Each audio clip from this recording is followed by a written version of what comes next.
I want to welcome everyone here today. I'm E.J. Dionne, a senior fellow here at Brookings. It's very good of you to come out and be with us. And this is a very exciting survey. We've said a lot after 9/11 that we had a new normal, that this had changed us in extraordinary ways.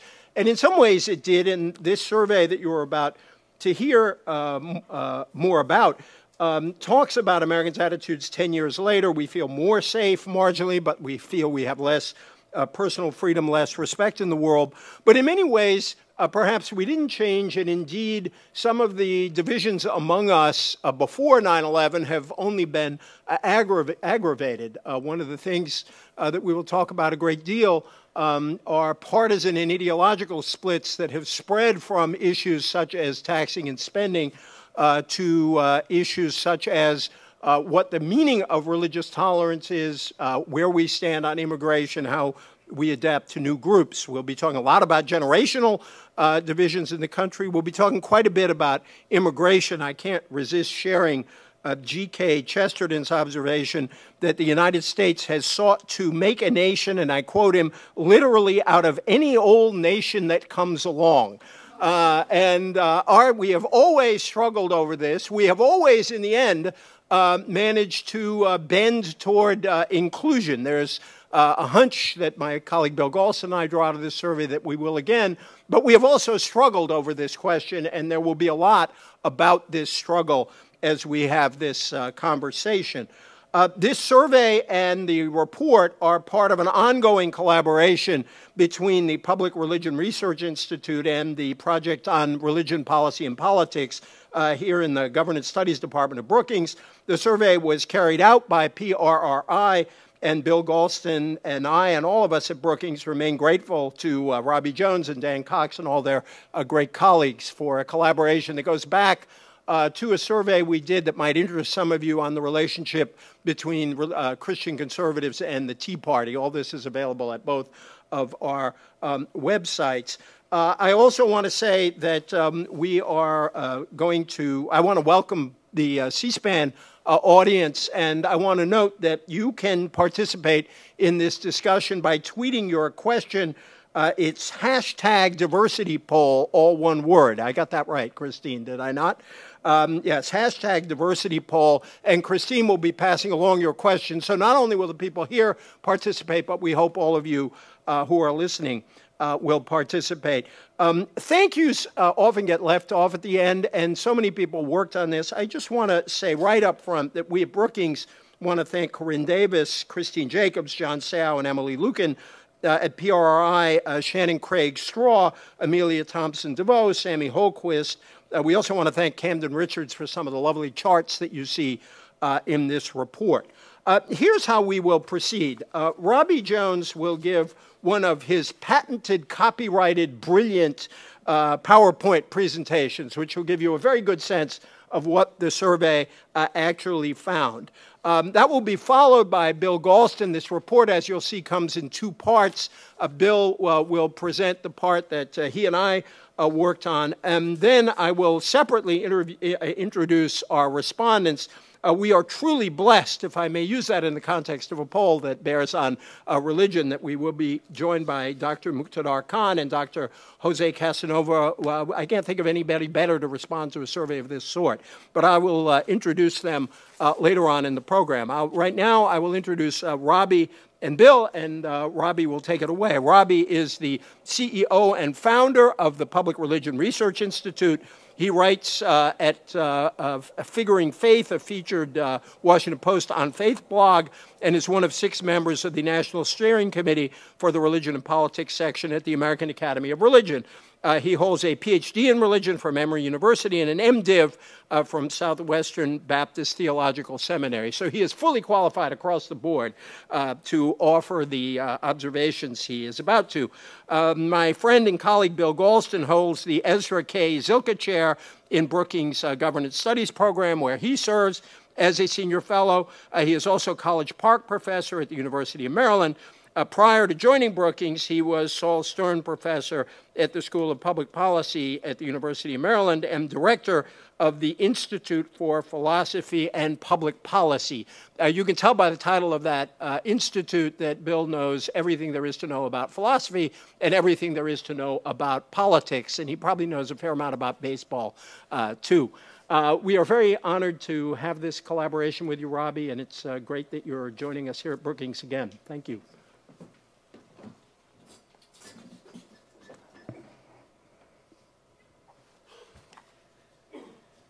Well, I'm delighted to be here to talk about the findings from the Pluralism, Immigration, and Civic Integration Survey that was conducted by Public Religion Research Institute, our organization. And that forms the foundation for our joint report with the Brookings Institution, What It Means to be American, Attitudes on an Increasingly Diverse America 10 Years After 9/11. So as EJ said, we have some folks joining us via the C-SPAN audience and on Twitter. The report, the full top-line questionnaire, the full report can all be found on Public Religion Research's website at www.publicreligion.org. You'll see it right there on the home page. You can click over to it and you can download all the information right there. And as EJ said, I'll just repeat it for those just joining. We have the hashtag diversity poll, all one word, for those of you following along on Twitter. EJ has already said some thanks. I want to add just a couple more before jumping in. First, I want to thank the Brookings Institution, and particularly EJ and Bill, for the ongoing partnership that's been so fruitful and really so much fun to work on together. As EJ mentioned, some of the findings that we've actually fleshed out in this survey, we first uncovered almost a year ago now with the American Values Survey, which is something we talked about here at Brookings, and we identified really these issues of attitudes toward Islam and immigration as emerging issues that were going to be coming more into the fore in public policy. And here we're making good sort of on some of the promises we made back then to sort of flesh this out and see what was going on underneath the hood. Want to say also a thanks to the Ford Foundation, who has made sort of our ongoing partnership with the Brookings Institution possible. And also shout out to Dan Cox, who was the other principal researcher on this report. So just a couple of words about the survey itself. This survey is just out of the field. So August 14th, we were still calling people. That was the last day of the field period, so it was in the field from August 1st to August 14th. The results I'm presenting here today were based on telephone interviews with 2,450 Americans age 18 years or older, including 804 respondents who were reached by cell phone. So the margin of error for the total sample is plus or minus 2 points at the 95% confidence interval. So the presentation I'm going to make today has three basic parts. A first part that talks about kind of where we are looking back 10 years after 9/11.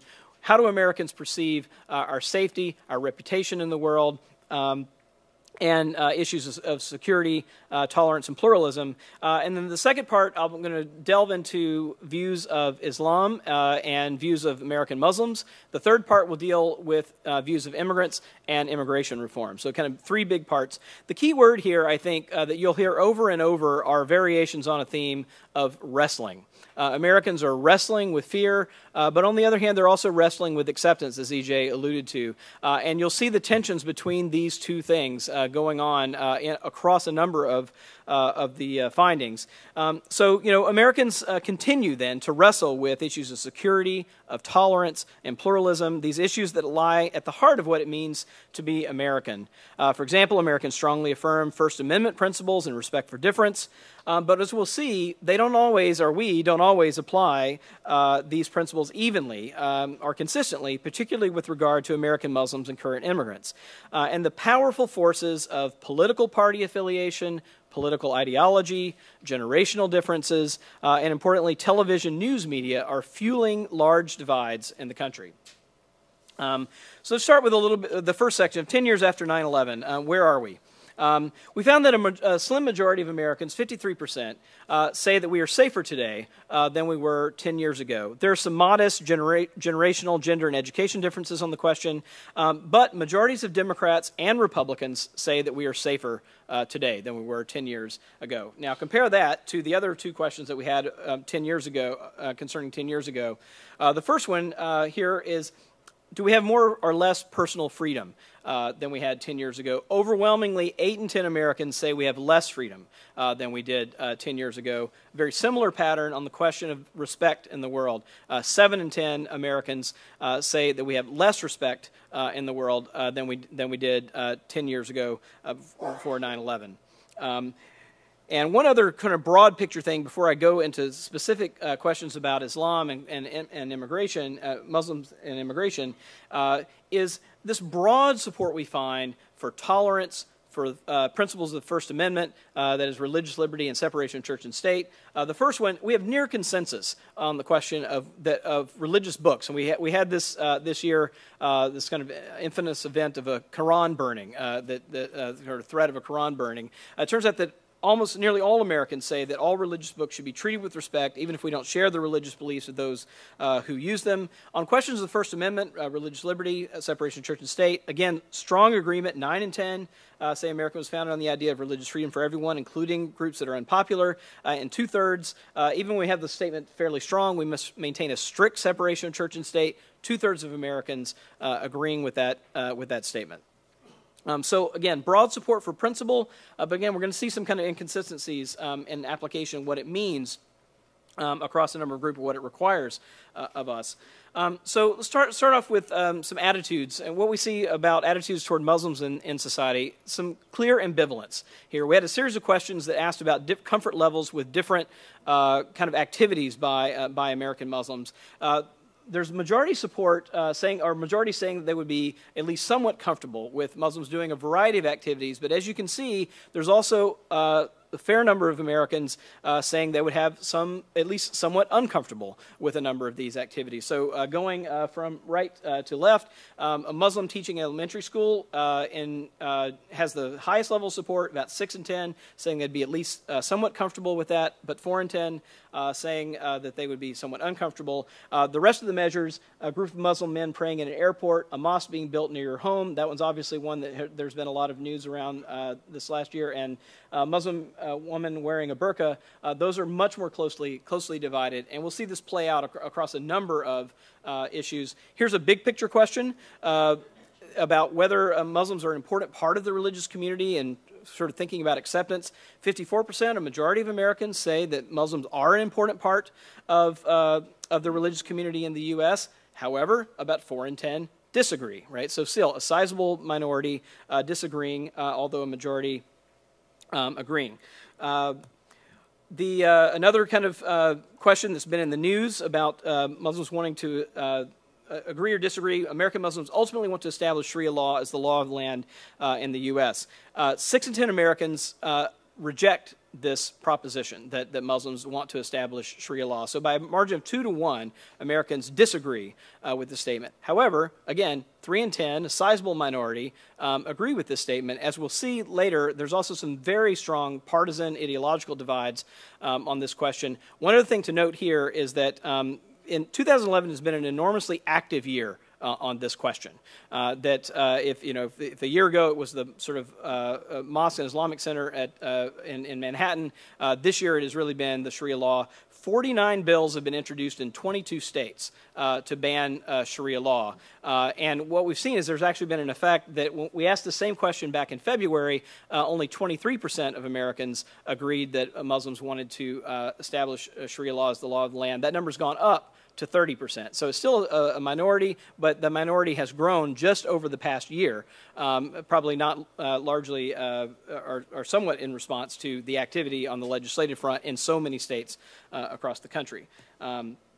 So now I want to talk a little bit about divisions before moving on to immigration here. There's a lot of information here, but the most important thing to see on this slide is the pattern of responses. These are by partisanship. It's a number of questions. The questions across the bottom are: American Muslims want to establish Sharia law in the country. Muslims are not. This is the disagree side. Muslims are not an important part of the U.S. Religious community. And another question that we had about whether Islam is at odds with American values and way of life. If you look at this, you can see really large divides. The blue are self-identified Democrats, and the tan color are independents. The sort of lighter red color are self-identified Republicans, and the darker red color are self-identified Americans who identify with the Tea Party. And so you can see these really large divisions among the country on really all of these questions.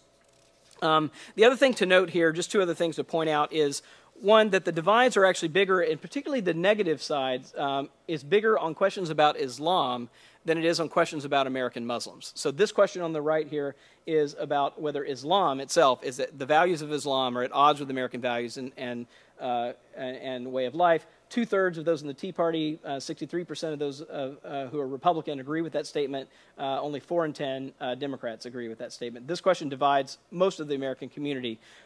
We find the negative side a good bit lower, actually, on questions about American Muslims, although the partisan divides are still here. One other thing to point out here is that the divides are a little bit asymmetrical. That is, that Republicans are sort of more, sort of further away from the general population than Democrats are on this question. So Democrats average 8 points from the general population in a more positive direction across all these questions, and Republicans average 14 points from the general population in a more negative direction on these questions. We see the same pattern. So this is partisanship. We see a similar pattern on views of Islam and American Muslims. Again, these are the same questions across the bottom, but by most trusted media source. I want to be really clear here. What this question is based on is we asked Americans who they most trusted to give them accurate news and information about current events and politics, which television news outlet. So among Americans, and this chart is showing among Americans who chose different television news outlets to be the most trusted one, how their views then shake out on these various questions. And the main thing that you see here is that there's actually not a lot of difference by most trusted media source except for those who most trust Fox News. That's the red bar here that really jumps out. On all these questions, Americans who most trust Fox News are significantly more likely than Americans who trust any other television news source to say that Muslims want to establish Sharia law, to say that American Muslims are not an important part of the U.S. religious community, and to say that the values of Islam are at odds with American values and way of life. It's a pretty stark difference here by media source. Finally, before we move on to immigration, one other question. We tried to get a sense of how Americans evaluate religious violence, particularly in light of the tragedy in Norway, and trying to think about how do Americans react when the perpetrator is doing something in the name of Christianity versus when a perpetrator is doing something in the name of Islam. And what we found here is a double standard, and I mean that in the most descriptive light, that there is literally a different standard applied when the perpetrator is a self-identified Christian versus the perpetrator being a self-identified Muslim.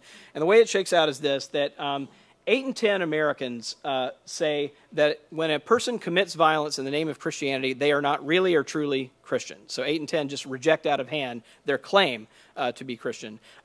Americans do not apply that same principle to a perpetrator who does something in the name of Islam, right? So less than half of Americans say, 48%, say that when someone commits violence in the name of Islam, that they are really Muslim. So a pretty stark difference in how Americans evaluate religious extremism and religious violence when it happens in the world. And this hopefully makes some sense about how the coverage went, sort of in the wake of the tragedy in Norway. So views on immigration and immigrants. We'll see some of the same patterns really showing up here.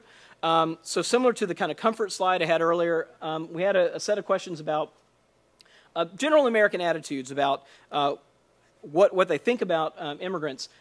Very strong numbers of Americans, nearly 9 in 10 saying immigrants are hardworking, 8 in 10 saying immigrants have strong family values. On the other hand, there's some kind of reservations, things that at least could be interpreted negatively. 7 in 10 say immigrants say they mostly keep to themselves, and a majority actually say that immigrants do not make an effort to learn English here. And again, we'll see there's some strong partisan divides, particularly on the question of learning English in the country, with Republicans more likely to disagree that they make an effort to learn English. Democrats more likely to. Same thing for ideology, not surprisingly. Another general question which paints a similar picture, kind of backs that up. what do Americans think about the kind of overall impact of immigrants on society? Well, a majority, 53%, say that newcomers to American society strengthen American society. However, you should be able to see a pattern here. About 4 in 10 say that that newcomers actually threaten traditional American customs and values. Again, partisan divides here. 6 in 10 Democrats say that that newcomers strengthen American society. 55% of Republicans say that the newcomers threaten American society. So majorities on the opposite sides of this question among partisans. This translates really into some real tensions when we come to policy questions of how to handle particularly the problem of illegal immigrants in the country, what approaches should be taken. On the one hand, if you ask just an agree-disagree question about a support for a path to citizenship, a majority of Americans, 56%, say that the best way to handle the problem of illegal immigrants in the country is to allow them to have a path for citizenship, legal resident status with an eventual path to citizenship. At the same time, 51% say the best way to handle the illegal immigration problem is to make a serious effort to deport all illegal immigrants, right? So we have a little bit of inconsistency here in the way that Americans think about, but both of these things are true at the current state. By the way, just as we saw an increase in the numbers on Sharia law over the past year, we polled on the same question about support for deportation in March of 2010. It was far below majority support. It was in the 40s. I can't have the number right in front of me. It was low 40s of support for deportation. The number's now climbed to majority support on the other side since March of 2010. However, when we put these two things head to head, we see a kind of different picture. So these are just kind of asking them individually.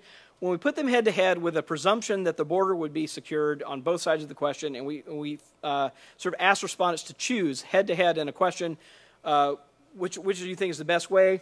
A, secure the borders and provide an earned path to citizenship, or secure the borders and arrest and deport all illegal immigrants. The secure the borders and provide an earned path to citizenship side strongly outweighs the other side. So when they're put head to head and you ask people to choose with the presumption that the borders will be secure, 6 in 10 Americans say provide an earned path to citizenship rather than deport all illegal immigrants. But as you can see, there's a lot of room to play here in the joints of these questions. Setting up a very similar pattern, I'm going to look at partisanship and media consumption patterns across a number of questions here. Again, we're going to see this very similar patterns in partisanship and also media. This one's on partisanship. Across the bottom, I have the question about whether one favors the DREAM Act, that is, allowing illegal immigrants brought to the U.S. as children to gain legal resident status if they join the military or go to college. 6 in 10 Americans overall support that. You can see the strong partisan divides. Again, Democrats are in blue, Republicans in light red, and Tea Party affiliates in the darker red. Second question is favor a path to citizenship. This is the kind of standalone question, allowing undocumented immigrants who've been in the U.S. for several years to earn legal working status and opportunity for citizenship in the future. And finally, disagree with deportation. This is the disagree side of deportation, so they'd all run the same direction. We should make a serious effort to deport all illegal immigrants back to their home countries, those who disagree. Again, what we see here, Democrats, at least 6 in 10, favoring the DREAM Act, favoring a path to citizenship, and disagreeing with deportation. On the Republican side, 4 in 10, only 4 in 10 agreeing, only 3 in 10 disagreeing with deportation, and those who are affiliated with the Tea Party a little bit lower even on all of those. But again, the same pattern you see, really strong kind of partisan divides on these questions. Again, if we look at media consumption patterns here, see a kind of a very similar pattern as well. With, again, Fox News is in red here, public television viewers on the right here, those who say they most trust Fox News, be very careful about that, in the red. Those who say they most trust public television, way over here in the darker blue, and we've kind of generally tried to arrange them in order. And on all of these questions on immigration, we see a very similar shakeout with those who say they most trust Fox News, much less likely than the general public to favor the DREAM Act, to favor a path to citizenship, or to disagree with deportation. The one thing that's a little different here is that those who say they most trust public television viewers stand out a little bit more on this, or stand a lot more on this question than they did on attitudes toward Muslims. So we see 7 in 10 of Americans who say they most trust public television standing out here on this question and favoring all these things and disagreeing with deportation. So finally, support for, I just want to kind of lay out something on religion here and say a little bit something about the DREAM Act as maybe opposed to more comprehensive reforms. This is also in the report. That opposition for the DREAM Act, that is allowing sort of younger immigrants who are here in the country illegally to sort of gain legal resident status if they join the military or go to college, actually has a little bit, there's less intense opposition and there's a little bit broader support for that question than the kind of more comprehensive question about immigration reform. And I just wanted to sort of put up some religious differences here.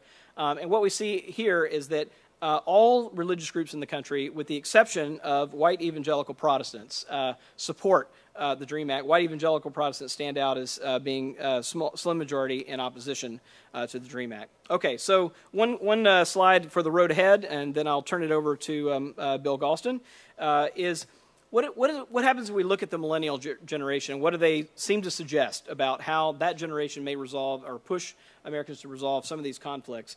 I'm going to look at one question on Islam, one question on kind of big, broad picture question on Islam, and one on immigration.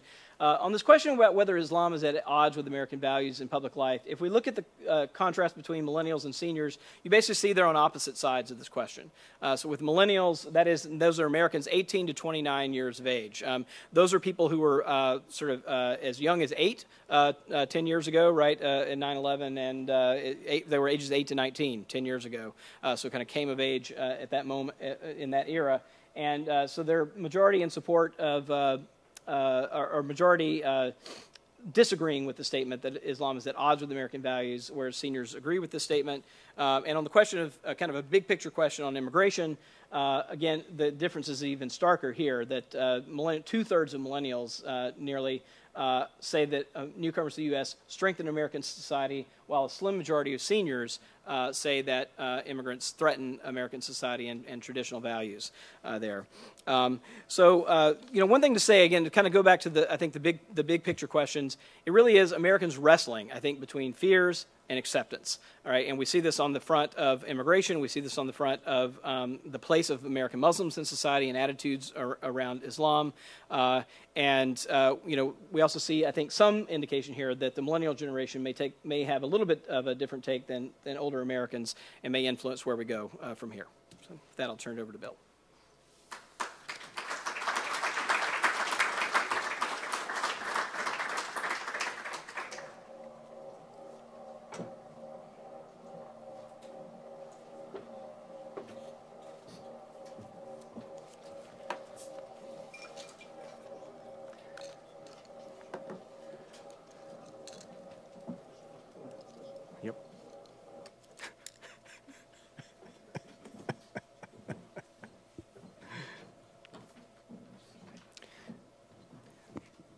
Well, as has been the case with previous instances of this very fruitful collaboration, E.J. Dionne and I were so inspired by the survey and its findings that we decided to commit a few acts of interpretation. And so we have 5 brief mini essays on specific topics to contribute to the mix. E.J. began his remarks by quoting Chesterton. Well, I guess I can too. And that is, Chesterton also famously described America as a nation with the soul of a church. And then that raises the question, well, which church? And the answer is that the unifying religion of America is Americanism.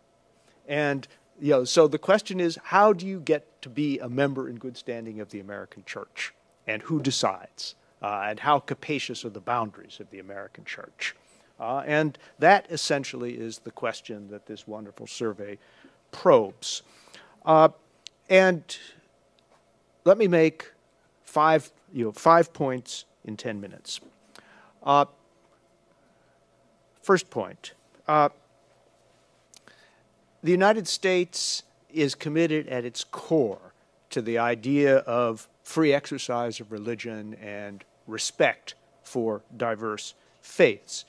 But that commitment historically has been tested by successive waves of new religions, either homegrown or coming to the United States through immigration that have tested the boundaries of a doctrine that was originally developed within Protestantism. In the 19th century, conspicuously, Mormons and Catholics, and today, Muslims. And our argument is that public attitudes towards Muslims today, to the extent that they encapsulate reservations about Muslims, combine some of the features of 19th century attitudes towards Mormons and 19th century attitudes towards Catholics.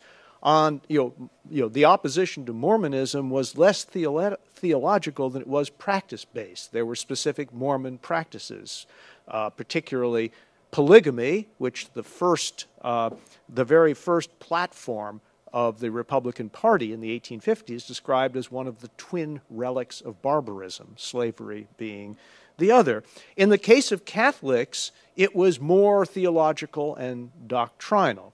First, the belief that was not without foundation that the Catholic Church in the 19th century was officially opposed to liberalism and democracy. And secondly, the belief that it demanded loyalty to an authority other than the supreme authority of the Constitution of the United States. And Mormons and Catholics had to adjust, as did the United States, in order to bring them within the framework of free exercise. And we would argue on the basis of this survey that attitudes towards Muslims today combine reservations about specific practices, for example, the wearing of the burqa, which evokes a great deal of discomfort, as Robbie has just indicated, along with broader fears about the incompatibility between the values of Islam and the values of the United States. On the other hand, there's evidence of building inclusion. You have majorities believing that Muslims are an important part of the religious community, even larger majority saying that too many Americans regard all Muslims as terrorists, and as we've just seen, the proposition that Muslims want to institute Sharia law is rejected 2-to-1 by the American people. So, wrestling. America is wrestling with Islam and Islam with America, and this is part of a oft-repeated historical pattern. Second point, I can be much briefer, and that is that the sorts of tensions that this report is focused on, having to do with Islam and also immigration, are not just freestanding issues. They have been integrated into the framework of growing political and partisan polarization in the United States that has developed really over the past 4 decades. So, as Robbie has put it, the issues of Islam and immigration have now become part of the broader fabric of America's culture wars.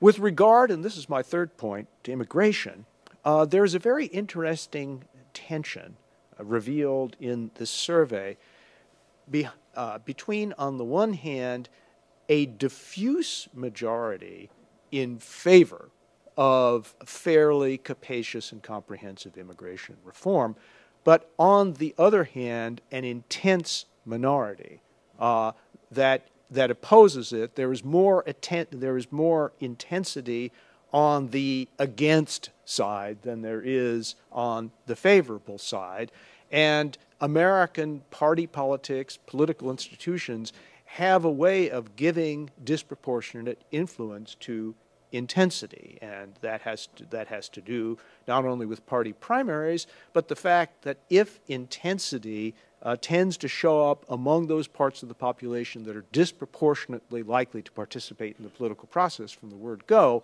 then you have what we in fact see on the issue of immigration, that is this tension between the aggregate numbers on the one hand and the actual rhythm and feel of the political competition on the issue. Point 4, which is really intriguing, what we call the Mormon factor. while it is the case that Mormons are still less widely accepted than Jews and Catholics, it is nonetheless the case that 2/3 of Americans, 67% to be precise, approve of Mormons. It is also the case that the hostility to Mormons is equally prevalent among liberals and conservatives for very different reasons. Approval rates for Mormons, 9 points higher among Republicans than Democrats, and what we call the white evangelical surprise. I mean, the conventional wisdom, not entirely without foundation in the 2008 presidential campaign, was that evangelicals were the heart of the opposition to Mormonism, and it turns out, the survey reveals, that only 34% of white evangelicals regard Mormons as Christians. However, 66% of white evangelicals approve of Mormons. And what that suggests is that there are features of Mormonism other than theology, probably having to do with family values and a very traditional lifestyle, that these cultural features of Mormonism trump theological reservations, even in the minds of white evangelicals, who are about as likely to approve of Mormons, almost precisely as likely to approve of Mormons as the population as a whole. Fifth and finally, age and education. As Robbie's charts have already indicated, there does tend to be a very strong age and education effect, influencing attitudes towards Islam, immigration, and a number of other cultural and religious issues as well. And so the survey indicates all of the expected correlations with regard to African Americans, Hispanics, Muslims, immigrants, patterns of social relations, and the importance of religion itself. But, and this will be my concluding point, there were some surprises. We expected to find a much bigger divide between the youngest and the oldest Americans on the issue of whether reverse discrimination, discrimination against whites, has become as important an issue as discriminations against minorities. We expected to find a significant gap on the question of whether discrimination against minorities remains an important issue in American politics and society today, and also on the question, the very dramatic question of whether Muslims who commit acts of violence are indeed Muslims, and the survey did not reveal the kinds of age effects than one might have expected, and so there are real discontinuities by age and education, but also some important continuities. And with that, I will subside.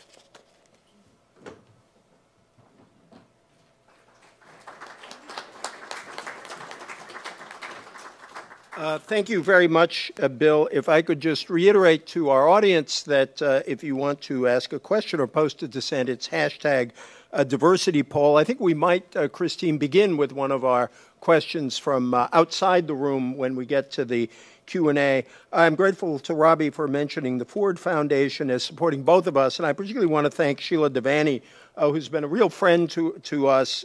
She has a passion for these issues and also a deep and broad knowledge of these issues. That's a really good combination, and we are very grateful to her. I also want to welcome my friend Melissa Rogers, who's a non-resident senior fellow here at Brookings and a partner with Bill and me on many of our religious and public life religion and public life projects. If we had polled other students of religion, religious pluralism, and religious freedom and asked, who should we invite, or whom should we invite? Somebody will help me on that, to be the respondents on this survey, they would have come up with Dr. Muqtadar Khan and Dr. Jose Casanova without any of those demographic breaks. It would have been very close to unanimous. Dr. Muqtadar Khan is associate professor in the Department of Political Science and International Relations at the University of Delaware. He is the founder of the Islamic Studies program at the University of Delaware and was its first director from 2007 to 2010. His most recent book is Debating Moderate Islam, The Geopolitics of Islam and the West, and he will be our first respondent. Dr. Jose Casanova is one of the world's top scholars in the sociology of religion. That's just not a nice thing you say in introduction. That is actually true. He is a professor in the Department of Sociology at Georgetown University. He heads the Berkeley Center's program on globalization, religion, and the secular. He has published works in a broad range of subjects, including religion and globalization, migration and religious pluralism, transnational religions, and sociological theory. And so I welcome first Dr. Khan and then Dr. Casanova, and thank you so much for being with us.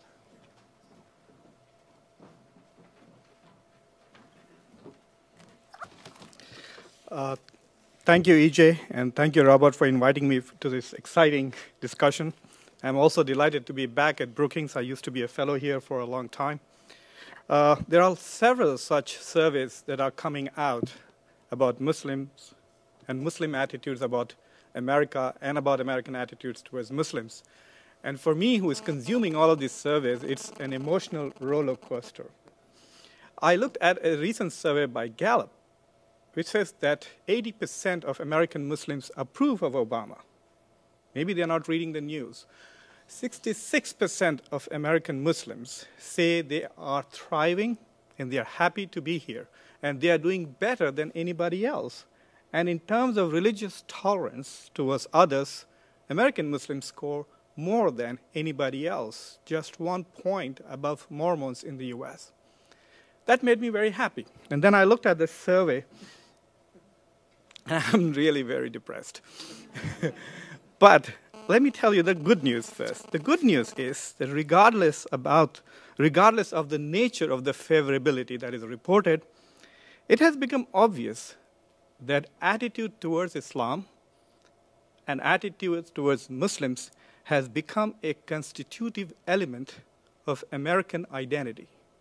You cannot be an American without having a position on Islam and towards Muslims. And the kind of position you take about Islam and towards Muslims will also define the kind of American you are. So in that sense, Islam is here, has become a part of America's social, cultural, and political identity and its fabric. So that is the most interesting thing that I find. Attitudes can change. Attitudes can vary. Sometimes data looks different if the question is framed differently. That's the first thing. The second thing that I found was that most of the findings, at least to me, were not surprising. They were confirming of some of the suspicions we have and the trends that we have observed based on several episodes. Now we have the numbers that confirms the fears or hopes, depending on how you look at this. The number 47%, that 47% of Americans disapprove of Islam and Muslims, particularly disapprove of Islam, has been quite stable, actually, since 2002. The first time I saw that was in a Pew study survey in about 2002, and confirmed again and again and again. So that is constant. But what has changed is why they disapprove of Muslims. And that is, to me, the most dangerous and most frightening thing. When you ask people in the past, why did you disapprove of Muslims or Islam, the 47% who did disapprove talked about terrorism.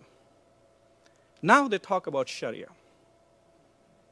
Now that is dangerous because terrorism is an ephemeral thing. If politics changes, if bin Laden is killed, if Al-Qaeda is destroyed, then that source of disapproval, that source of insecurity, which prompts unfavorable attitudes towards Muslims, can diminish or disappear. But if the source for this favorable attitude towards Muslims is Muslim adherence to Sharia, then this is never, ever going to disappear. I just spent a whole month, every living moment of that month, trying to apply the Sharia in my life. The whole point of Ramadan is to fast, to pray, to think of God, to internalize and externalize the Sharia. And Muslims do that all the year, every year they will do that. So living by the Sharia is an important aspect of Muslim life. And if they are going to be disapproved because of that, then we are going to have a perennial problem. And I think that is something we need to do unless we do a better job of educating Americans about what the Sharia is. In my opinion, 90% of the Sharia is already applied in the United States. Thou shalt not kill, thou shalt not cheat, thou shalt not lie. I sometimes wonder if those who oppose the Sharia, if they find out that murder is prohibited by the Sharia, will they approve? Killing, robbing, creating corruption in society, all of these things are prohibited by the Sharia. I have one more comment about this Sharia business. It is amazing, this attitude towards the Sharia, especially by those who are more religious Christians and those who are on the side of the Republicans. For several decades, nearly 100 million Americans have struggled hard to implement two elements of the Christian Sharia: banning abortion and preventing gay marriage. And they failed. So how do they expect less than 2% of Muslims are less than 2% of American population. How do they expect less than 2% of the population to implement the entire Islamic Sharia in America? Muslims have failed to implement the entire Islamic Sharia in countries where they have struggled with 100% Muslims. Pakistan, 95% Muslim. Iran, 95%. They haven't been successful in implementing.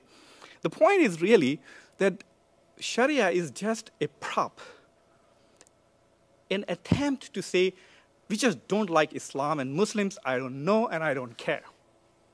But if you want to have an excuse, well, here's one. Let's try Sharia. And I think that is what it is. I have one non-Islam related observation about this report, which I find perplexing and interesting. The favorability numbers towards African Americans is 89%. Nearly everybody, 90% is a huge number.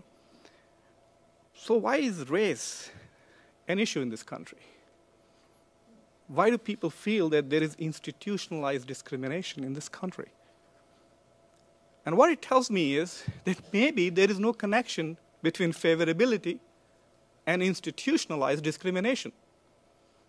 So it's quite possible that you could have disfavorability numbers very high towards Muslims in the US without having institutionalized discrimination against Muslims. And that is why you find that Muslims in America are much, much, much happier than this data should suggest. That is why 2 out of 3 American Muslims say they are thriving, even though there are nearly half of Americans say they don't like them. Because there is perhaps no connection between surveys which measure favorability and institutionalization of discrimination, etc. The second thing that I found interesting is that Mormons enjoy higher favorability rating than Muslims, while atheists don't. I'm assuming that a majority of Mormons and a large number of atheists are white. So how does the religion-race dynamics play out in this connection? I don't understand that. Perhaps in future studies, Robert, you could try to flush that out, that even though atheists are white, they are disliked compared to Muslims, and even though Mormons are white, they are liked more than Muslims. There is an interesting finding in this report, which is the marriage between knowledge and prejudice. This is fascinating. The people who claim that they know most about Islam are the people who are most ignorant, in my opinion, but also most prejudiced in their own opinion about Islam. So knowledge, apparently, is nurturing prejudice. And that is because of our uniquely new institution called Fox News. People who seem to watch Fox News and trust it most think that they know more about Islam than anybody else and have extremely unfavorable ratings towards Muslims. That is really fascinating. In the last 2-3 years, especially since the advent of the World Trade Center mosque issue, Park 51, Islamophobia has become a campaign strategy for the Republican Party. Notice nobody now cares whether Imam Rauf is raising money or not for the mosque at WTC. It was only until November that it was such a big issue. I wrote in October that wait, let the elections get over, nobody will worry. But if the Imam doesn't build it quickly, then we will see that issue come up again as we get closer to the next election. So Islamophobia, in combination with Fox, has become a campaign strategy for the Republican Party. Without prejudice towards Muslim, Herman Cain would have no status in this entire Republican nomination debate. He seems to be a one-point candidate. I want to create jobs, I don't know how. I know how to hate Muslims, I can show you how. That seems to be his entire campaign strategy. The second thing that I want to point out is that if you look at this data about media, you find that, and this number is very disturbing, Americans who trust broadcast news networks are least likely to report knowing a lot about Muslims and Islam. So only 7% people who watch broadcast news say that they know about Islam and understand them. But people who seem to watch Fox News seem to claim that they know a lot about Islam and they are prejudiced towards Muslims. So I think that a lot of mischief that is being caused by Fox News is the dividends of the stuff that broadcast news are not doing. If the mainstream news channels did a better job of educating Americans about Islam and Muslims, then I think that vacuum of knowledge will not be exploited as much by Fox News. And that is an important lesson, I think, from this report. I also want to talk about the good guys. At first, when I read the report the first time, I was constantly distracted by all the negatives. When I read the second time, this is what I read. I said, oh my God, while bigots will be bigots, the good guys are also scary. The non-bigots are also risky. For example, if you look at this data on the question on feeling of comfort with Muslims in society, on various issues, Muslims wearing burqa, Muslims building mosques, Muslim men praying at airport, etc. Those who seem to be uncomfortable are 48, 56, 45, 40%. Those are really very high numbers. And even from those who are Democrats and those who watch public television and those who do not watch Fox News, the numbers of ignorance about Islam and prejudice of Islam continues to hover around 30%. So while we can blame Fox and right-wing leaders and preachers for fostering and nurturing a discourse of hate against Muslims probably, but the others are also not doing very well. And that to me is also a worrisome issue, especially for American Muslims who do see America as their home. There is the idea of permanent deportation is not possible. Now nearly 40% of all American Muslims are indigenous Muslims, and within another 10, 15 years, a majority of American Muslims will be indigenous Americans. So this whole idea that we will continue to be unaccepting of Islam is disturbing. I also would like to ask a question to the how am I doing on time? Pretty close. Okay. Because we want to open it up. Good. I also have one question to the study, is that the attitudes, the data that I'm interpreting as perhaps prejudicial, how much of that is being affected by the general political climate in this country? The polarization that is taking place in the United States, the perception that Obama is not really one of us, and this foreign guy from Africa who sometimes wears a turban is taking over our country. You know, Obama is the only guy I know who is converting to Islam in slow motion. You know, at one point he was 13% Muslim, now he's 20% Muslim. I think by 2012, by the time we are polling in November, he will be 50% Muslim. So this, and then the joblessness, the insecurity about the economy, and I think a major global restructuring of the United States as a less powerful economic and military entity. I think this whole shock that we are not the big honchos that we used to be, all of that, I think, is also manifesting in their prejudices towards primarily Islam and Muslims. And I think that perhaps while it is quite possible that these surveys may be underestimating the amount of prejudice there is towards Muslims, because nobody wants to tell people that, look, I'm a bigot on the phone when they answer these questions.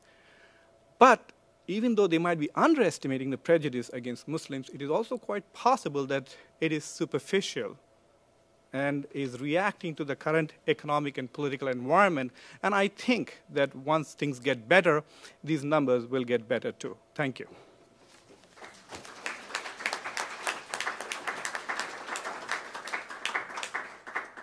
While Dr. Casanova works his way up again, I want to remind the viewers they can comment. Oops. I want to remind viewers they can comment at or question at hashtag diversity poll. We invite dissent as well as questions from any point of view, including perhaps Muslims who are Republicans or Fox News viewers. Thank you for joining our conversation. Dr. Casanova, it's an honor to have you here too. It's a pleasure to be here, and I'm very thankful for the invitation. I have 4 brief points or comments, which I hope 2 minutes each will be probably sufficient.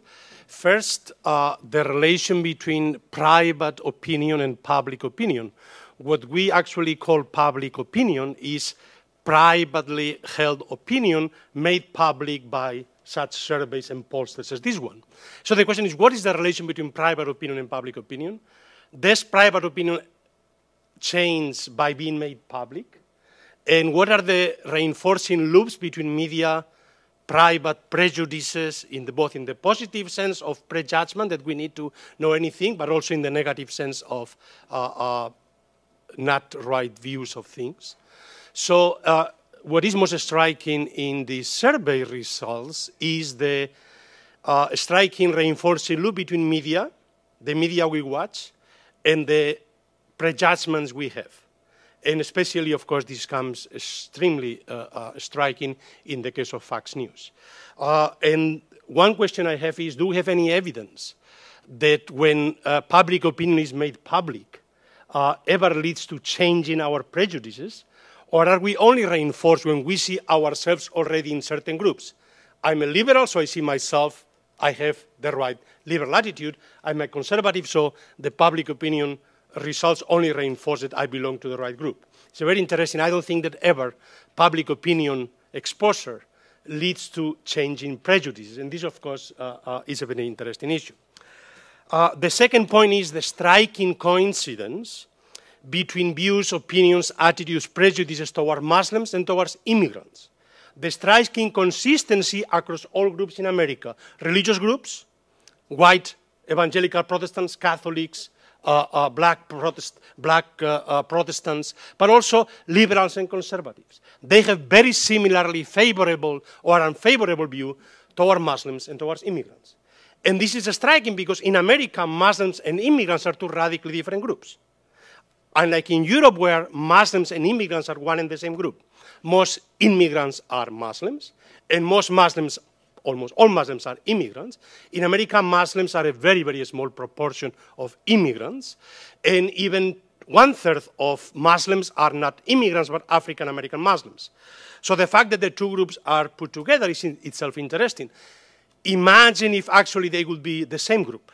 Then, of course, the prejudice would be only double, which is what happens in Europe. Because in Europe, to be Muslim, to be immigrant, and to be ethno-racially other are exactly the same thing.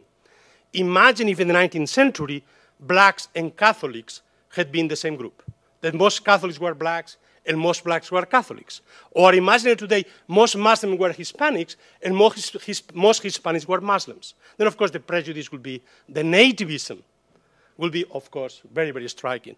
But in this respect, it's very interesting to ask this question, how the 2 things are linked together. And this leads to the third point, which is, what is striking, again, is the change in attitudes, prejudice that we have seen in the last 4 decades. Let's say, very favorable views of Catholics. 83% of Americans have favorable views of Catholics. 84% have favorable views of Jews. The same amount, practically, favorable views of African Americans, 89%, imagine the difference between the 60s and now, and most strikingly, Hispanics, 82% of Americans have favorable views of Hispanics, which of course leads me, it is because they're called Hispanics rather than Latinos. I'm not sure whether the wording of Hispanics and Latino will make a difference, and this is most striking given the relatively less favorable or ambivalent views toward immigrants, and the association, of course, of Hispanics and immigration. But here the issue, the important issue is how the general favorable American attitude towards immigration and towards religion is a good thing for the minorities, for the religious and the immigrant minorities in the country. The prejudice will be much worse had it not been this the case. And we see it, for instance, how the Muslims, although less favorable views, still 58% of Americans have favorable views of American Muslims, not of Islam, but of American Muslims, much higher than the views of atheists. Only 45% have favorable views of atheists, while 46% have unfavorable views. And this, of course, again, the most striking difference with Europe, where in Europe you have the fusion of religious prejudices, secular prejudices, politically right prejudices, leftist prejudice. So the feminists, the extreme right, the Catholic center, liberal secularists, all of them gang up on Muslims, and Islam is viewed negatively by all the groups. Thank God in America we are divided, and it's not us versus them, but we are divided, and therefore we cannot gang up on them. So in this respect, today, nativism in America, like in the 19th century, is really unviable as a majority view, because precisely, partly, American society is changing so dramatically, but also precisely because, I mean, this is good because the tyranny of the majority is not possible. It will be precisely the tyranny of the majority that was the tyranny of the Protestant majority and the white majority in the 19th century. This is not possible today. Our society is not anymore a binary society. It's just racially much more diverse. It's interesting that Asians do not even appear in this category. The Asians have disappeared. They are invisible racially. They have become whites. While in the 19th century, we know that the Asians, Chinese, were the most racially discriminated, and nativist attacks, the source of nativist attacks. Finally, and this leads me to the fourth and final point, about the future, about the millennials. Are they so more open, more tolerant, because they themselves, as the report points out, are the most religiously and ethnically diverse generation in the history of the country? And this is probably one interesting point. Or is it also because they are so young? Namely, the question is this only a question of cohort? And as they grow older, they will also become less tolerant of diversity. And this, of course, the issue about young people being less religious. Young people are always less religious than older people, and they become more religious, they get married and have children. So this we know, and this has been an issue that Andrew Greeley always argued against people using the evidence that the next generation was being less religious, therefore the American people is going to be in the future less religious because the new generations are less religious. I think that here is a combination of both factors, and the interesting question is to disaggregate what is characteristic of this generation because they are millennials, because they are young, and what it is because they represent the future direction of the country. Thank you.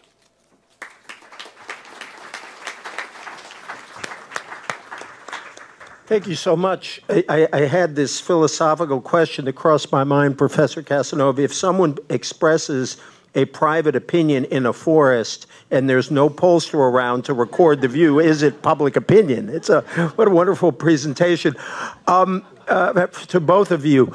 I want somebody to bring a mic to Christine who will read a question. Oh, she's got it. But before you go, Robbie just wanted to put a few other numbers on the table in response to the presentation, and then we'll go to our Twitter feed, and then we'll open it up for questions, but we'll keep also going to our viewers on C-SPAN. Robbie. Great. No, thanks, EJ. And thank you, Dr. Casanova and Dr. Khan. Really appreciate the insights. There's more on the table than I can respond to, but I do want to just take a couple of moments that may help kind of put a few more things on the ground related to the things that Dr. Khan and Dr. Casanova raised.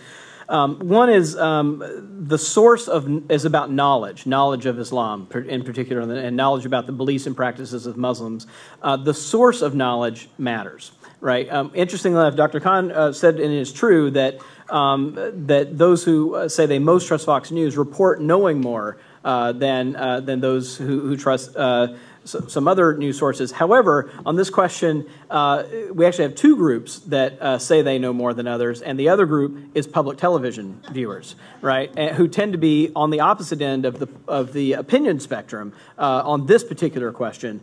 So what we have is kind of those who say they most trust public television saying that they know a lot, and those who, however, the numbers are quite small even for those two groups. Still most say they don't know a lot, but there are higher for those two groups. The difference is that those who say they most trust Fox News are about twice, that cohort is like twice the size of the group that says they most trust public television. So there's a kind of asymmetry in that regard. The other thing I wanted to just raise is how much is this sort of affected by the polarization in the country? And I just want to re-emphasize this point. I do think that it's right, as Dr. Khan said, that just to kind of put an exclamation point on this, that having an opinion on Islam and an opinion on immigration and immigrants as well is becoming a kind of defining feature of American public debate and how people sort of locate themselves in kind of ideological circles and partisan circles as well. And that, I think, is we kind of identified that as a looming issue about a year ago, and we think we've got evidence that that's coming more into fruition. Finally, on the question that Dr. Casanova raised on correlations, on these kind of views of Muslims and immigrants, we do see very striking patterns. However, it's clear that it's a complicated correlation. So when we actually ran some correlation analysis to see if favorability of Muslims was kind of connected with, the correlation is statistically significant but very modest. Between what and what? Between favorability of Muslims and favorability of like Hispanics, for example. That the correlation is statistically significant but very, very modest. So it means it's there, but it's very complicated. It's not a one-to-one correlation. There's different dynamics happening in that debate. And then the last thing I would say about this that both of you raised is this kind of high favorability rating and maybe ambivalence on policy issues, right? That doesn't translate in a one-to-one direction. That's absolutely true. One thing I want to say about this is a couple of reasons that may be, and it's clearly the case that when these are all telephone surveys that people call and sort of answer, and there's a human being a stranger on the other end of the line asking questions. There's something that sociologists are always talking about as a social desirability effect that may inflate numbers. We know, for example, that the number of people who attend religious services, who report they attend religious services on a weekly basis, is probably about double of the number of people who are actually there on any given Sunday, right? And that's because there's a kind of desirability effect on that. And there probably aren't enough pews to house the number of people who say that they actually attend religious services on a weekly basis in America. But nonetheless, people understand, but understanding the direction that a social desirability effect works is actually quite interesting and important and tells us something. So if, in fact, there's a social desirability effect inflating, for example, the favorability numbers, it tells you something about what people expect is acceptable in society today, and that actually matters for how these debates run. The very last thing about millennials' cohort or life cycle, this is a huge debate in sociological circles about whether people, as they get older, get kids, get a mortgage, they become more conservative. There is some evidence that we have that this generation is actually less, you're right, every generation is less religious. The younger generations, because they tend to join churches when they have kids, that sort of thing. But there's some good evidence that this generation is less religious than even previous generations were at this point in time in their life cycle. So there's something new and different happening with religion and being unaffiliated in the millennial generation. And this generation is also more diverse. And just one point on that, that one of the things that we find is to be predictors on these issues is also true on issues like gay and lesbian rights, that social relationships matter. For people's views. And in fact, when we run regression models to kind of try to tease out what are the most important independent predictors of one's views on this, on these kinds of issues, that relationships matter. So, for example, it's true in both the case of immigrants and Muslims that never having contact with someone Muslim is a high predictor of having a sort of negative view toward Muslims. The same is true. Never having contact with Hispanics is a kind of high predictor, independent predictor, holding all kinds of other things constant. So there's certainly some sense that the millennial generation, being the most diverse generation we have seen ever, is that those things, as long as those social relationships stay intact as they move through their life cycles and the way they are now, will continue to be a factor. And I just have to share a conversation I once had with a French pollster who observed that Americans over-report attendance at religious services because they feel guilty when they don't go, and the French under-report attendance at religious services because they feel guilty when they do. I have no idea if this is a scientific finding, but it was a wonderful observation. This is not only in France, but all over Europe. Thank This is you. a typical social desirability. In Europeans think that to be mother means to be secular, and therefore they should not be as religious as they are. And they always, when you ask them, they tell you 30% may go to church regularly, but only 20% admits being religious. So always the self description as religious always lower than the actual practice. I love finding data for an anecdote. Thank you so much, Professor. Bill, I'll give you a chance to respond. Can we go to our tweet first, or do you have something you need to feel? You were misreading my body language. Oh, okay, good. If I may, Christine, go ahead from our. Thank you so much. The Twitter tweets were very focused on unpacking the relationship more between media consumption and the views expressed in the survey, which, Robbie, you kind of went over this already a bit. But just again, Neil Soroka with the Progressive Change Campaign Committee here in Washington wanted to see if there's any deeper analysis or exploration of the causation between media consumption and viewership and religious opinions. So kind of a chicken and the egg thing. Did Fox cause viewers to have negative perceptions, or does the data just show that those with negative perceptions watch Fox? And then secondly, another question that came through the Interfaith Alliance. One of their followers wanted to know, of the 12% who don't think religious freedom is a foundation of the U.S., what exactly do they believe in? And did you actually do some exploration of that as well? yeah. Thank you. Great. Well, I'll take the second one. We did not ask a follow-up question of what they do think it was founded on. We have some other data that we have, a fairly high number of Americans who will say, and given this data, it would actually probably overlap some. I would say that America is founded as a Christian nation, right? That would be the alternative to that question, rather than founded on religious liberty. And again, there's probably I have to kind of do the analysis, but there's probably some overlap between people who would say, in some ways, both, even if it's inconsistent. The other question on causation is, the thing that just haunts political scientists of kind of sorting out the causation. We can't fully sort out. I mean, correlation is not causation, right? That's the mantra of kind of social science.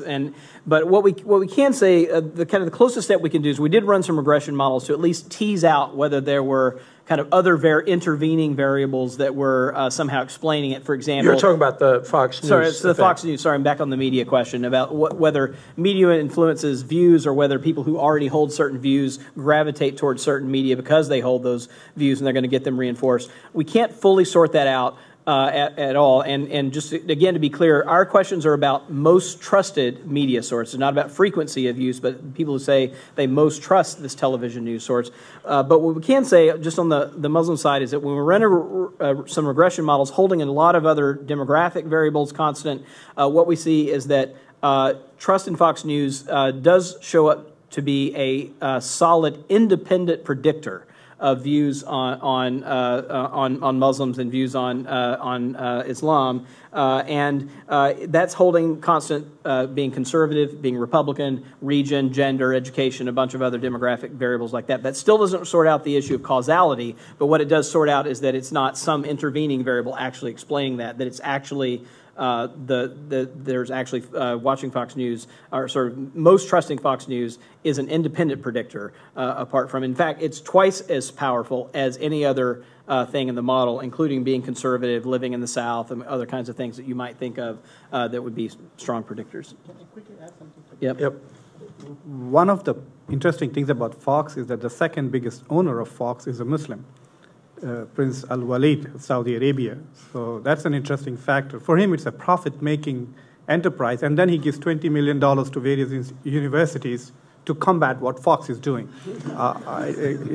Figure that out. But I think that if you look at broader media studies, you will find that the reader has changed. Today, we don't go looking for information. We are shopping for evidence that will confirm our pre-existing opinion on certain issues. So I have a feeling that Fox's audience is pre-selected by the attitudes they already have. What Fox does is legitimizes it by a pretense of, look, I have this information and I have this expert on Islam who will simply come here and verify your worst fears about Islam. So I think that these media sources are merely combating to confirm the prejudices and opinions that the consumers already have. We were speculating about this at breakfast with some folks, and on the one hand, as Robbie, I think, importantly underscored, that Fox News or media consumption question generally is partly attitudinal as well as behavior. But our speculation was that a given audience may go in 65-35 on one side and come out 80-20, and about with that, so that you don't have the complete change in view, but perhaps a reinforcement of views. But again, this goes beyond the confines of our survey into trying to figure out what it means. So who in our actually present audience, sir? Well, let's bring a mic right up to the front, our old friend, Mr. Mitchell. Thank you. Garrett Mitchell from the Mitchell Report. When I used the royal we, last met with your earlier survey on American values, I think. It seems to me that Bill Galston made the observation that that one of the most salient pieces of information that came out of that was, and I believe it was, as he made it, he looked toward the White House and said it would be important for someone who understood this survey to understand the importance of American exceptionalism.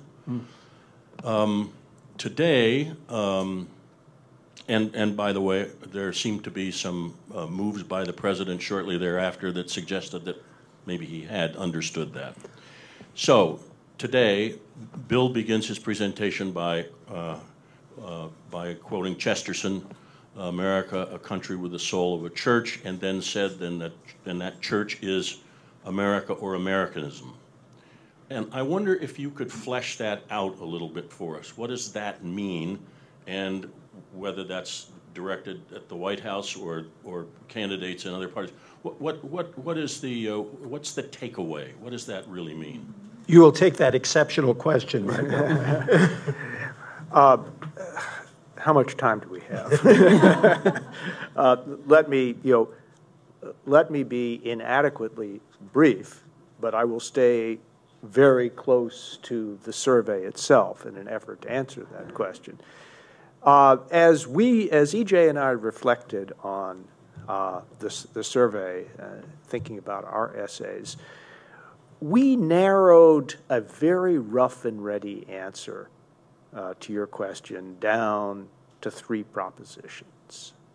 Number 1, a broad acceptance of American constitutional principles and values. Now, obviously, there's a big zone of contestation there, but there's also a big zone of agreement among Americans in a rough and ready way as to what those are.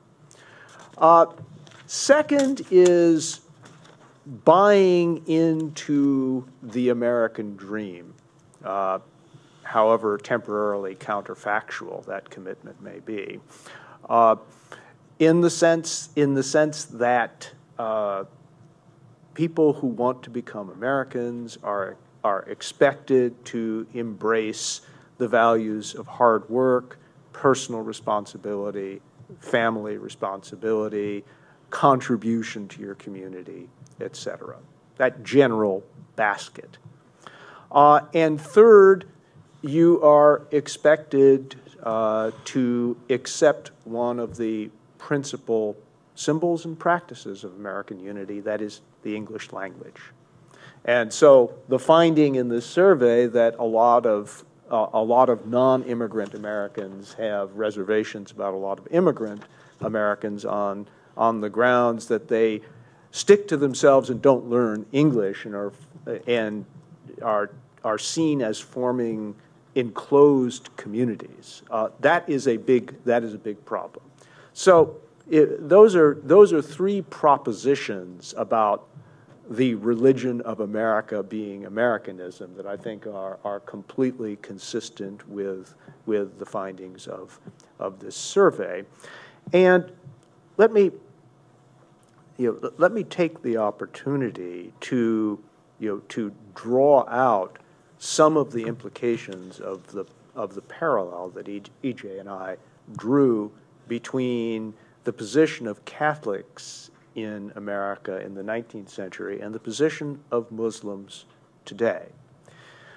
It may very well be that when you simply looked at American Catholics in the 1870s and 80s and 90s, at the time when there was Romanism and rebellion, controversy about the Blaine Amendment and things of that sort, that what people thought about, what non-Catholic Americans thought about Catholics, namely they had theocratic tendencies, theological objections to liberal democracy and constitutionalism, fealty to some foreign entity, the Pope, all of those may have been counterfactual beliefs.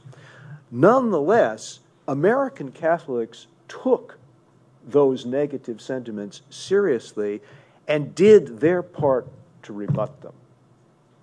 And one of the things that I think that representatives of the American Muslim community should ask themselves is whether they now have an historical task that they did not choose but must nonetheless discharge to rebut propositions that stand in the way of their full acceptance and integration. In the case of American Catholics, it meant not only rebutting falsehoods, but also making important doctrinal shifts that removed some of the points of disagreement. There are things that Muslims in America could do in this, in the next 2 decades of the 21st century to pound home the point that there is a distinction between living a life according to Sharia as an individual or as a community, as opposed to the theocratic impulse to inscribe it in the law of the land, because that actually was the question in the survey. It had nothing to do with the private or communal observance of Sharia. It had everything to do with the expansion of that to the legal and constitutional framework of the United States. And there were similar fears about Catholics in the 19th century. So it seems to me that you told half the story, but there's another half of the story.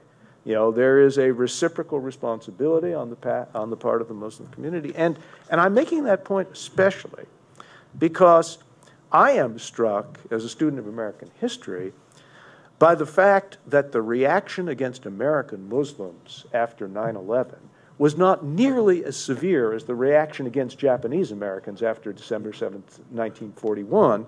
And I'm struck by the fact that, that President George W. Bush, who's come in for his share of criticism, did a lot more than FDR did, to blunt the force of prejudice against such groups. So, so there has been some reciprocity on the non-Muslim American side, and I think that there's room for sort of a broader dialogue here. Could I just say very quickly, do you want to come in on that? Yeah, I just want to say very quickly, one of the things that heartened me looking at these numbers was thinking about history, because I do think two things. One, on the language front, there was always a view that the new immigrant groups weren't assimilating fast enough on language grounds. We've always had foreign language media going way back in our history. And secondly, the parallel between Catholics, anti-Catholic feeling and anti-Islamic feeling just strikes both of us as very, very strong. And as Bill suggested, there has been change on, if you will, there was change over time on both sides of that, though it took a very long time. One can measure the distance between the Al Smith campaign in 1928 and the John Kennedy's campaign in 1960. That was a lot of years. Nonetheless, it did eventually change, although I suppose if you are a Muslim American, that's an awfully long time to wait. but it did happen. Dr. Khan. I don't think anybody who has any kind of a leadership position in the American Muslim community will disagree with what Bill has to say. In fact, the community has been acutely conscious of this for more than a decade and a half. For example, the perception that Islam and democracy are incompatible, and I dedicated 10 years of my life to make the point that it is not. And that entails two things. One is diffusing the misconceptions about Islam out in the media, but also required a reformative interpretation of the faith itself. So what you're suggesting is to change perceptions of Islam, but also transform the very practice of Islam. So both of those happen on the issue of Islam and democracy. In 1999, a significant amount of American Muslims were saying that democracy is kufr, unbelief. And now it's not even an issue. No one even talks about it.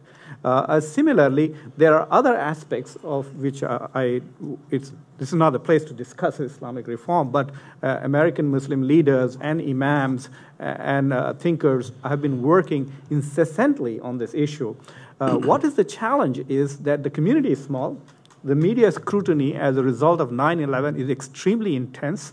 And we also have this phenomena of ongoing immigration and new converts. So by the time you have educated your main base, the base has expanded with people who are coming from other parts of the world. And so while Muslims are busy engaging the media, they also don't have the resources and time to re-educate the new entrants into the community. And I think that is a challenge for American Muslims, no doubt about it. Dr. Casanova, and then we'll open it up, and Christine can report. I'm going to bring in several questioners at once in the next round so a lot of people can get in. If I may add an instructive comparison again with Europe, in both cases, Muslims were invisible before September 11, but for very different reasons. In America, they were invisible because they were very successfully integrated as individual immigrants. They have higher levels of education and income than the average American. They had no demographic concentration. There were no Muslims neighborhoods. Therefore, they were invisible. So September 11 made them visible for good and for bad. Finally, there were no prejudices. There were no opinions because they were unknown. The only visible was the Nation of Islam. This was the only public visibility of Islam in America prior to September 11. In Europe, they were invisible because they were Turks, Pakistanis, and Maghrebis. There were no Muslims in Germany before 2000. There were no Muslims in Great Britain. There were no Muslims in France.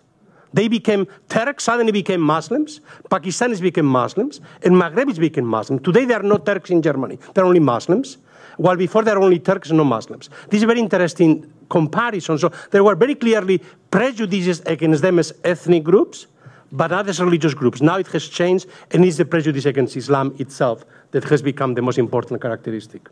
Thank you for that acute observation. That's very helpful. Let's go right across the middle here. The lady in, is that sort of red? Please. And if you could say who you are, that would be great. Sure. Lisa Daughtry-Weiss. I noticed that you said that the survey said the most positive indicator for acceptance of Muslims is social contact. But in rural areas, obviously, there are not as many Muslims. And I wondered if you looked into that. I wondered particularly about the role of faith leaders or national faith leaders in particular in speaking positively about Muslims as a way of countering Islamophobia, or what sort of other ways that you saw would be positive to counter. And could we pass the mic over there? Could somebody stay with the mic? This gentleman over on the left, and then that gentleman up there, right there. Thank you. Left only in geographic sense from up here. I have no idea where your views are. You've commented that America is founded on the principle of religious freedom. Also that we see a decline of religious practice in the millennial group. And in that informs our morality. What is the forward-looking, what is that suggesting for our forward-looking view? And I would raise the question specifically, do we have any idea or any reaction about what we as Americans are willing to accept in our society? So if we have the perception that Muslims are terrorists, are we willing to accept acts of violence against that community. Is that where this is heading? I would just raise that as a community question that we need to consider seriously. Thank you very much, Robbie. There's an interesting question on that subject in the survey that Robbie can report. Sir, thank you. Alan Crowd. I teach immigration history at American University, and I'm a non-resident fellow at the Migration Policy Institute.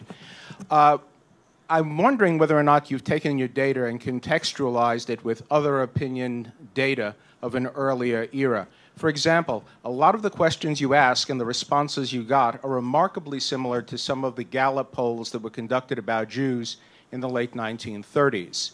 Very, very similar, and I think it would make an interesting comparison to do that, and that it would enrich what you're saying, because in fact there's been enormous progress in diminishing anti-Semitism, and perhaps would offer Dr. Kahn some optimism as well as the pessimism. And then what about the issue of recession and war? One of the things I thought was missing from the presentations was any mention of the kind of economic tensions that arise from recession, and that often, at least in earlier waves of immigration, have led to an intensity of nativism and an intensity even of prejudice against particular religious and racial groups. Thank you. Thank you. That's a great point. I just did our survey. There is very strong approval for both Catholics and Jews. Jews are 1 point ahead of Catholics, which has absolutely no statistical significance, but is a great fact to use at a cocktail party. Go ahead. It gives you bragging rights on the 8th floor of Brookings. Right. Who has the highest favorability rating? Yeah, right. Trivia question. Yes. You already got that. So first on the social contact question, you're of course right that the Muslim population is, as Dr. Kahn has pointed out, is less than 2% of the population and geographically concentrated, right? So it's not evenly spread over the country. So a Make Friends with a Muslim Day is probably going to have limited, nationwide effect. I think that's right. Fortunately, I mean, I don't have too many practical things, but I can say this, that the effect is there, as I said. The sort of, and what's mostly there is having never talked with a Muslim is the sort of effect that stands up as an independent predictor of views on about Muslims. However, it's less strong on the, if there's any sort of heartening thing here, it's a little bit less strong than it is knowing having never talked to Hispanic influences, anyone who's Hispanic influences views on immigration. So those relationships, the stronger independent effect is on the immigration side, which may be good news for Muslims. It's still there, but it's not as powerful. The things ahead of it, again, are media, trust in media, conservative ideology, living in the South. All of those are a little bit more powerful than independent predictors than having never talked with a Muslim. But on the practical front, I mean, the other, I think, piece of it is that there's no, I don't see a silver bullet here, because there's also no education, as I pointed out earlier. It depends on what the source of knowledge is, right? It's not just that getting facts out there, are going to completely solve the problem. So I think that it has to be a sort of, sort of more general familiarity with Islam that's maybe less, ideologically driven, and sort of more. It's a great role. I used to be in higher education. It's a great role for higher education, right? To kind of do some of this, to kind of give objective studies about Islam, about Muslims in America. And we're seeing some things like, where does, for example, the history of Muslims in America show up in primary and secondary school textbooks, right? That's a question. Is that part of the curriculum or not? Is that part of the American story? And that's really the biggest thing here. Is that part of the American story or not? And I think one of the things we'll see with millennials is that it will increasingly be part of the American story. Just one little anecdote. We talked about President Bush. As far as I know, President George W. Bush was the first president to use the word mosque in speech in the context of saying American churches, synagogues, and mosques. He included in the kind of landscape in a speech shortly after 9/11. And I think that in itself is a significant marker of inclusion of those institutions in society.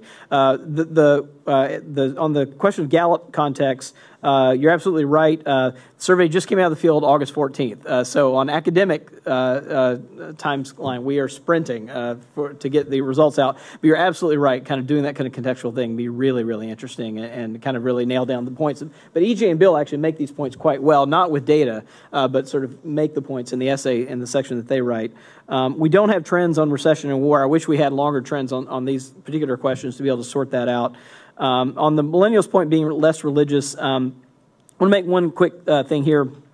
Millennials are less religious, but it means, by that I mean that they're, and on a number of measures, but they are unaffiliated, officially kind of, that doesn't mean that they're atheists, right? It means that they're unaffiliated. There's a big number of them that fall into the kind of spiritual but not religious category. If you ask them if religion's important to their lives, a large number of them will say yes.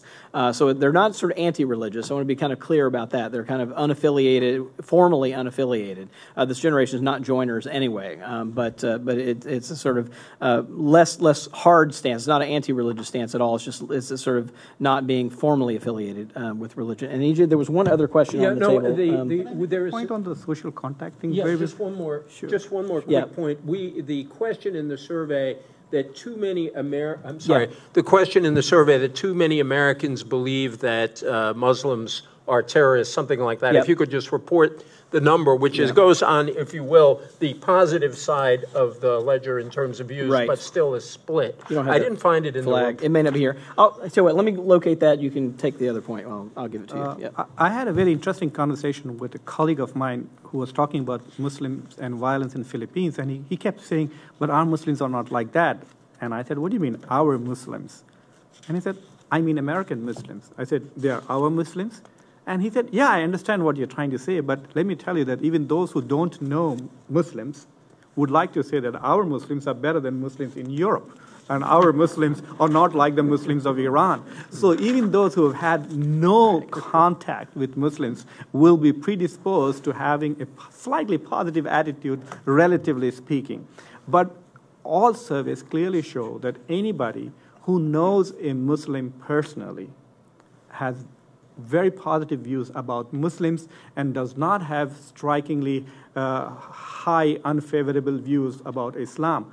But in the Republican Party, it's very interesting that even those people in Texas and Oklahoma who have never met Muslims, but if they listen to somebody, say, like Rick Perry, who's very close to the Aga Khan or Christie from New Jersey, these are people who are not talking in the Islamophobic language. So I have a feeling that if Muslims can reach out at least to leaders and opinion makers, the fact that not every American can know a Muslim can be sort of affected by Muslims knowing who shapes their attitude and their opinion makers. So the task for American Muslims particularly is really gargantuan. Just this one piece of data. Tell me how much time we have left, because I do want to go back to our Twitter feed. If somebody could, so we'll begin and end with Twitter. If somebody could bring Christina Mike, just pass along this one piece of data. Yeah, so real quick, just one other thing that I could have included in the sort of positive views about Muslim section, just didn't make it there for time. But we also had a question about that said, too many Americans think that all Muslims are terrorists. Do you agree or disagree with this statement? 6 in 10 Americans agree with this statement, that too many Americans think that all Muslims are terrorists. So there's also clear sense that a strong majority of Americans think that Muslims have been judged in a fairly harsh manner at this point. 4 in 10 disagree. Thank you, Christine, and then we'll bring in a couple more. We have 9 minutes, so we're in good shape. Thank you. This comes from a blogger here based in Washington. The U.S. Muslim population seems to generally describe themselves as thriving and part of the American social fabric, despite the negative views that are described in the report. Yeah. Does this reflect that they're an insular community and not aware of some of the popular perceptions about them? Dr. Khan? Well, when I looked at those numbers, the question that kept bothering me, that have American Muslims become so socialized and so politicized that they're gaming these surveys when they are being asked questions? Are they answering in a strategic way? But then I thought that maybe everybody answers questions in a strategic way. I always do. You call me and But you're a social scientist. Yeah, but I always say, okay, what is he trying to find out? Let me tweak his data. But I think that is one possibility. But the other thing is that American Muslims, particularly immigrant Muslims, when they contrast their lives in the U.S. from where they have come, it is America at its worst has been better than many of the places that they have come from at its best. So even though they recognize that there is high Islamophobia.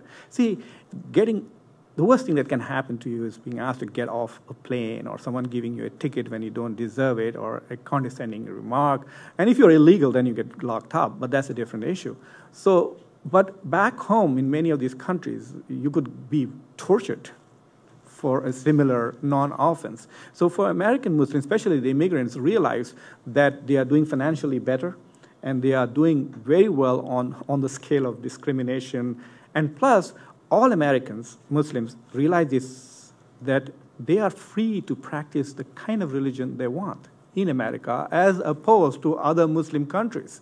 Even in so-called Islamic countries, there is only a certain kind of Islam which is permitted for practice. So religious freedom is the first thing that hits immigrant Muslims. The second is economic opportunities. And in spite of the recession, they are really doing well.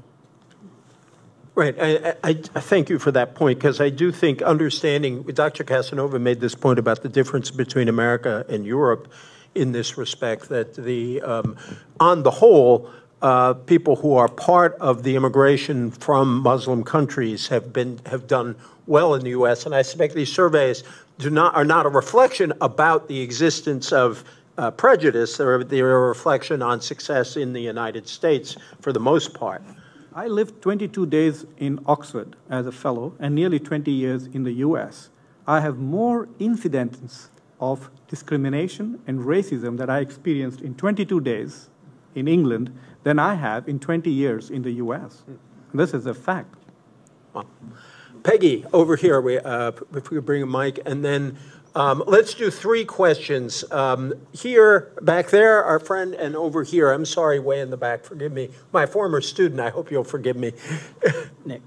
Peggy Ochowski, I'm a congressional correspondent with a Hispanic Outlook on higher education, and I write a lot about immigration. And especially with Hispanic, immigration is about jobs. It's about work. So naturally, with your orientation here towards religion, I think you tend to, the tone seems to be more that immigration's a civil right. And I would love to see in some of your questionnaires what percentage of Americans think that immigration is a civil right, which of course it isn't, and how many think that being here in the country illegally is a civil right. This kind of orientation makes immigration a moral issue when it's really about jobs. So I also agree with the gentleman behind me that there was a lack of the impact of a recession. So another, I think, leading question would be interesting is how many Americans think that illegal immigrants are doing jobs that Americans do? Or do they really think that all illegal immigrants do jobs that Americans won't do or don't do or can't do? And I think you would get a different feel about it. There's this feeling about if you enforce immigration law or labor law, it's anti-immigrant. And I don't think it is. I think we're talking about job opportunities, especially in a recession. Thank you very much. Rachel, and then pass it back to my former student. I feel terribly guilty. He's brilliant. Go ahead. Will do. Rachel Lazar, eminently with Hadaway Communications on Monday. I wanted to first start by thanking Robbie and EJ and Bill for another very thoughtful poll, and all of you presenters for a very, very insightful presentations. It was great. Dr. Khan, my question's really focused at you. You talked about how broadcast news could play more of a role in educating Americans perhaps about Muslims, and I wanted to turn it back to what you thought the president should be doing. Today, the front page of the Post obviously has an article, Feeling Ignored at Home, talking about how Muslims, are noting that President Obama hasn't visited any mosque yet since he was president, and I'm wondering whether you had any insights about what the president could be doing, maybe innovative ideas, and also whether the Muslim community has been in touch with television and sort of Hollywood, because we've all seen the role that television shows in Hollywood have played with gay rights, for example. Just pass it right back. Go ahead. And then this gentleman over here, if we could bring a mic to him, and we'll get them both in. Go ahead. Nick Simontelli from Faith and Public Life. Just a quick question for Robbie back on the Fox News correlation stuff. Did you find in the survey, what percentage of those who trusted Fox News identified as well as independents or Democrats? And were there enough of them that you saw the same kind of difference that you saw amongst Fox News Republicans versus others to kind of suggest it's a stronger variable, if there were enough of them? Yep. Proving he was brilliant at Georgetown. Thank you very much. Sir. Ken Masugi, I teach down the street here. I have an anecdote in search of a polling question, but on the way it smacked into Bill Galston. And I had a student just this last summer who's an Egyptian academic, and so I asked him about the Mubarak and so forth, and he seemed very urbane and how much he loved to visit Paris. And after this exchange, I asked him, well, what about this poll, post-Mubarak poll, that said that an overwhelming majority of Egyptians favored the death penalty for converts from Islam? And he said, oh, yes, absolutely. Anyone who would renounce his religion is capable of any crime whatsoever. And I was astonished, so I asked him to spell it out, and he was very adamant. And so I'm wondering whether the polling question you raised on Sharia law actually touches on this attitude, or whether you have any other data about the attitudes of Muslims in America, whether they adhere to the overwhelming majority of sentiment in Egypt as detected by that poll, or... Thank you. Thank you very much. That's a good question. What I'd like to do is give everyone a shot at responding to these questions and making a closing comment. I'll just go right down the panel with Dr. Casanova. We must remember that weeks before September 11, President Bush and President Fox of Mexico were trying to fix the immigration problem. They were trying to introduce dual citizenship to Mexicans, immigrants in America. So it was unthinkable after September 11. But what I want to point out is the fusion, or the bringing together, the linking of the two issues, immigration and Islam, is one, of course, of the consequence of September 11.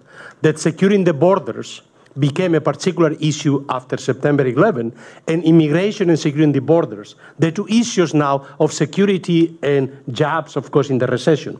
So it is the superimposition of all these three issues, immigration, security, Islam, and of course, jobs. That is what is making these two issues so critical in political debates today in the United States.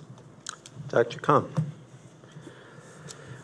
I want to start by commenting about the media. If you look at the media before 9/11 and after 9/11, there has been an exponential improvement in positive coverage of Islam. The media has done thousands and thousands of positive stories. Some great ones like The Faith and Empire by PBS. Nearly every mystery and law and order shows have done positive episodes on Islam and Muslims, etc. But this is a huge country. And with short attention span, so there needs to be more than what is being done. Not only that, but Muslims have become part of the media.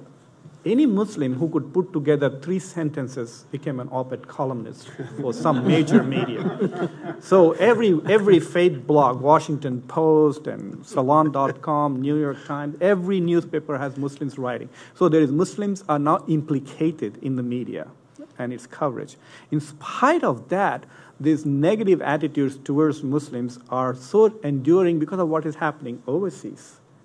One explosion, one mosque being blown in Pakistan, one Pakistani immigrant trying to blow up Times Square, and then all the positive work that has been done for a long time is completely negated. So that is one of the reasons why I think these negative attitudes endure, because the shock impact of negative image is continuing to come. It's not just 9/11. Lots of horrible things continue to happen in the Muslim world or here. So I think the media is really doing a pretty good job, but it needs to do more. To give you an example, in terms of movies, the Canadian Broadcasting Corporation did something called The Little Mosque on the Prairie. This is a fantastic comedy show. It's been going on for several years. It's a shame that nobody even brought it to the U.S. It's there. All you have to do is just beg, and you'll get it. So that is something that there has been no sustained effort at combating this. You know, even Iran's government did a great job of sustained attempt to combat anti-Semitism in Iran by producing the most expensive public television show of an Iranian falling in love with a Jew when they were during the period of the Holocaust in Paris. And it was embarrassing that there hasn't been such a significant effort in the U.S. to generally combat this. The second point I want to make is about the Sharia question. When Muslims are asked about implementation of Sharia, when you ask a Muslim, do you want to see Sharia implemented, they are thinking, yeah, the most important thing is believing in one God, praying 5 times, fasting. So everywhere in the world, Muslims will want Sharia. But when others who are non-Muslim think of Sharia, they think of the Taliban, they think of the burqa. So there are these two different things that Muslims and non-Muslims are talking about when they are talking about the Sharia. So I suspect that even for a long time, Muslims are going to have a problem on how to combat this negative perception about Muslims with regards to Sharia implementation, because I suspect in private, a large number of Muslims would like to see Sharia implemented, whatever it means, which means that they are allowed to pray, they are allowed to fast, they are allowed to build Islamic schools, and their daughters are allowed to wear hijabs. But that doesn't mean that we want your daughters to wear hijab and we want to force you to fast and force others to pray. That's not what they are thinking. So I think that this Sharia thing is very dangerous, the way it's being handled in the media. And I think it will continue to endure for a while before American Muslims become more strategic about it and others become more compassionate in addressing this issue. Thank you. Bill? Well, time being short, let me just pick up on Ken Masugi's point, because I do think it is an example of a doctrinal problem that serves as an irritant, a symbolic irritant. But be precise. The classic American understanding of free exercise of religion includes the proposition that you are free both to join a faith community of your choice and to exit from that faith community without any civil disabilities or penalties in the eyes of the law. And so the proposition that apostasy should be punished by death is a direct affront to free exercise of religion as Americans understand it. And if I were to follow up on the analogy with Catholicism, I would urge as a doctrinal matter that Muslim theologians in America do some real work on the question of what the stance towards apostasy should be. And that is not a simple matter, I know, but it is very fundamental, because because to have a majority of Muslims in a Muslim majority nation standing firmly for the proposition that apostasy ought to be punished by death scares Americans. Thank you. Could we? I want to move. We have to close down because we're running over time. I'm sorry. I knew that would open up a big discussion. Robbie Jones to close. Great. Well, thanks for all the questions. I won't be able to get to all of them just in the time we have. Just one thing, you're absolutely right about immigration being related to jobs. And we have asked in the past about immigrants who do jobs others don't do. And I can get you the number the last time we asked that question if you want that. I don't have it off the top of my head. As I remember, it's a sizable number of Americans who say that immigrants do jobs that Americans don't do. That Americans won't do. Is I think the way we asked the question, but I can get you the exact question wording after we're done.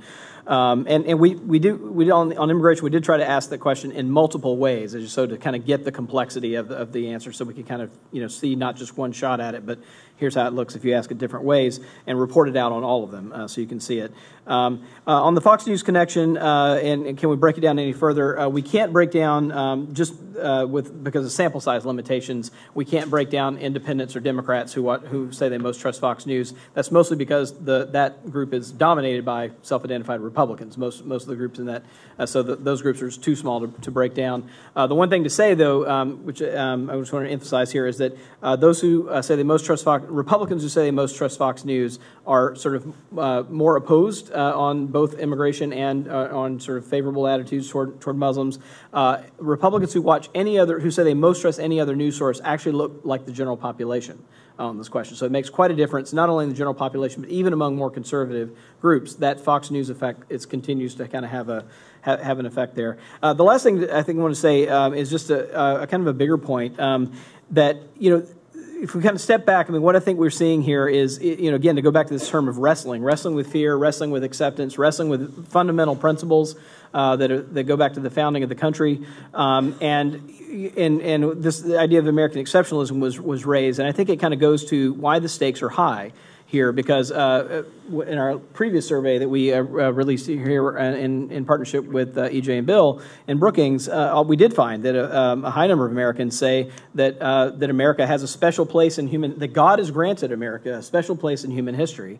And one of the things we see here is Americans really concerned about how recent immigrants, particularly Muslims and Latinos, are changing American society. One interesting little tidbit that I'll leave you with is a little bit of a conundrum that when we asked a question about whether immigrants were changing, recent immigrants were changing American communities, so on the ground, people's local communities, I had about 4 in 10 saying that they were changing American communities a lot. And the country was sort of split on whether it was a slim majority saying that was a good thing, but about 4 in 10 saying it was a bad thing, and big partisan divides.